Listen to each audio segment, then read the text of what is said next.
Hi. In this video, I'm going to talk a little bit about when someone dies and the condition of the house that they might leave behind and possibly what to do about it.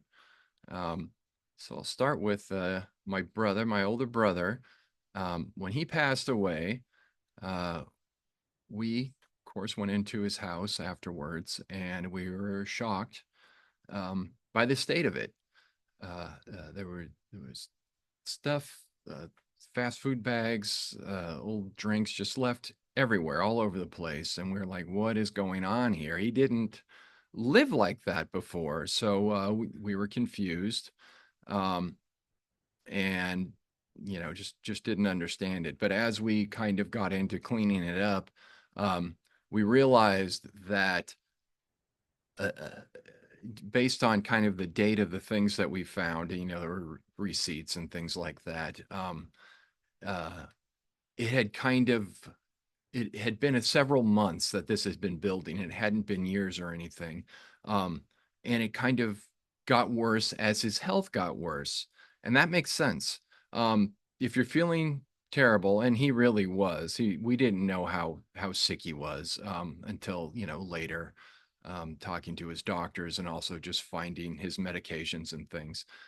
He was in really bad shape, and when we would see him, um, we could tell things were wrong, and he would say, "Oh no, no, it was okay." He had made a decision in his life that he was going to do what he liked doing, and he liked seeing friends, but he liked eating and eating whatever he wanted to eat, which was not very healthy food, and he didn't like exercising. So those two things, of course, I would say greatly contributed to him dying much earlier than he would have. Um, but uh, as his health got worse, he would leave things around, and that makes sense. I mean, when you're feeling terrible, you're like, I'll clean later. I feel so crappy. That's the last thing I want to do now. And also, he had fallen behind on his bills, and that was not something that was like him at all. I mean, and he had the money to pay them, his utilities and everything. They hadn't been shut off yet, um, but he was behind everywhere. And of course, you're feeling terrible. Um, why are you going to spend your time doing that?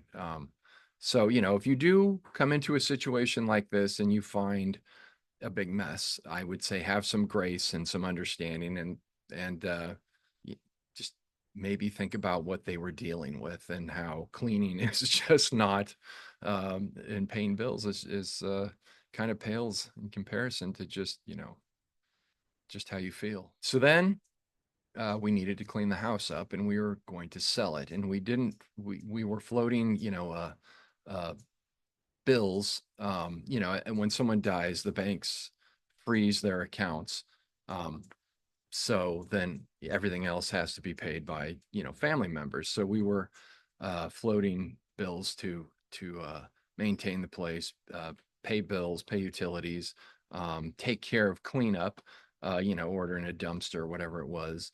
That all came out of our pockets. So we did not want this to take a long time. So we have a great realtor. His name's Terrell. He's in another one of these videos. My brother interviews him. But I mean, you would just do this with somebody you trust. But he's great. If you get a good realtor, they're worth their weight in gold. Um, he was able to come in with us and quickly tell us things that needed fixing, that would give a good return on money and also not take a lot of time. If we wanted to take time and do a total remodel, he would have been able to give us ideas about that too. um, but listen to the people that know what they're talking about. For example, I think I won't go into a lot of things, but there were hardwood floors under the carpets. So we exposed them and they were in good enough shape that they didn't need to be refinished. But it's just like, okay, just do that. Take up the carpets, pull up the staples or whatever's in there, and you're good there. We had one of the bathrooms, the tile reglazed, and that was going to give good return on the money too. And then you may have a favorite color. Don't necessarily go with that. Go with what the pro says. Terrell said, "Well, white will give you, the most bang for your buck. The most people will be attracted to that, a nice clean white." So that's what we did. Um, Also, guy like him has a wonderful Rolodex, and your agent should too. I guess Rolodex is an antiquated term. I'm old enough to remember what that is, but basically a list of people that can help. Um, uh, Whether it's a handyman or painter or whatever, stager, whatever you need done, they've got people that they recommend, people they've worked with before. And believe me, I've known this guy for about 15 years now, and if one of these people were to screw over one of his customers, he would never use them again. So he trusts them, and then I was able to trust uh, these references as well, these referrals. Um, my brother and I were, had no qualms about them at all. So that was great. Um, and I'll say something about cleanup.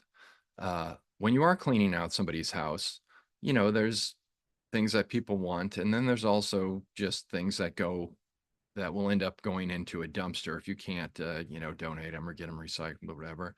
And you'll determine how large your dumpster needs to be, and you'll be wrong. You need the bigger one. I've done this a couple times, and I've been wrong both times. I thought, oh, this size will easily fit. I even got the larger size, and it still wasn't quite big enough. Um, so keep that in mind. Also, when you're going to find things that are harder to get rid of, like old chemicals. This house had belonged to the grandparents, and they had some nice bug killer from like the 60s or 70s, real industrial strength. It'll kill bugs and probably anything else it touches. But one of my family members wanted to get rid of it by he knew he shouldn't dump it down the sink, which is good, and not in the gutter. That's good. But he wanted to just dump it, make a little hole in the backyard, and just dump it in the ground. That's not a good idea. That still goes into the groundwater, and it's going to probably smell terrible too. Um, uh, I live in Santa Clara County, and they have a free drop off. I imagine most counties do. You just make an appointment and you bring it there, and they just take it because they don't want it dumped into the ground or into into a drain or anything. So it's a wonderful service. So I recommend using it. That's really all I have to say. Just don't be surprised and have some grace if you find a mess, and take care of it the right way, and find a good realtor if that's what you need to do and you're going to sell it. And best of luck. And hopefully, I'm sorry if you have lost a family member or a friend. Uh, Unfortunately, none of us get out of this alive. So, best of luck. Thanks for watching. I'm hoping these videos are going to help somebody out there.